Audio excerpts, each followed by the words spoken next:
നമസ്കാരം. പരിസ്ഥിതി ലോല പ്രദേശങ്ങളുമായി ബന്ധപ്പെട്ട് കേന്ദ്രം പ്രഖ്യാപിച്ച 5ാം കരട് വിജ്ഞാപന ഭൂപടത്തിൽ കുട്ടമ്പുഴ പഞ്ചായത്തിലെ ഇഞ്ചത്തൊട്ടി വാർഡ് പൂർണ്ണമായി ഉൾപ്പെട്ടിരിക്കുന്നു. എറണാകുളം ജില്ലയിൽ പശ്ചിമഘട്ടത്തിൽ ഉൾപ്പെട്ടു പോയിട്ടുള്ള ഒരേയൊരു വില്ലേജാണ് കുട്ടമ്പുഴ. സർക്കാർ നിർദ്ദേശപ്രകാരം അതിർത്തി നിർണയത്തിന്റെ ഭാഗമായി പഞ്ചായത്ത് തലത്തിൽ കഴിഞ്ഞ മെയ് മാസം തയ്യാറാക്കി കൊടുത്ത പ്രാദേശിക ഭൂപടങ്ങൾ അടങ്ങുന്ന നിർദ്ദേശങ്ങൾ കേന്ദ്രം പൂർണ്ണമായി പരിഗണിക്കാതെയാണ് ഇപ്പോൾ കരട് വിജ്ഞാപനം പുറപ്പെടുവിച്ചിട്ടുള്ളത് എന്നാണ് പറയപ്പെടുന്നത്.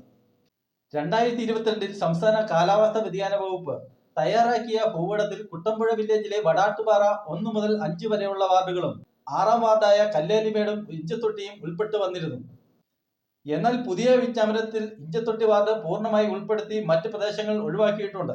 കൃഷിസ്ഥലങ്ങളും ജനവാസ മേഖലയും പൂർണ്ണമായി പരിസ്ഥിതി ലോല പരിധിയിൽ നിന്നും ഒഴിവാക്കുമെന്ന് സർക്കാർ പലതവണ പറഞ്ഞിരുന്നുവെങ്കിലും വിജ്ഞാപനത്തിൽ അതൊന്നും പ്രതിഫലിച്ചിട്ടില്ല എന്നാണ് പൂയംകുട്ടി സെന്റ് ജോർജ് പള്ളി വികാരി ഫാദർ ജോസ് ചീരപ്പറമ്പിൽ പറഞ്ഞത്.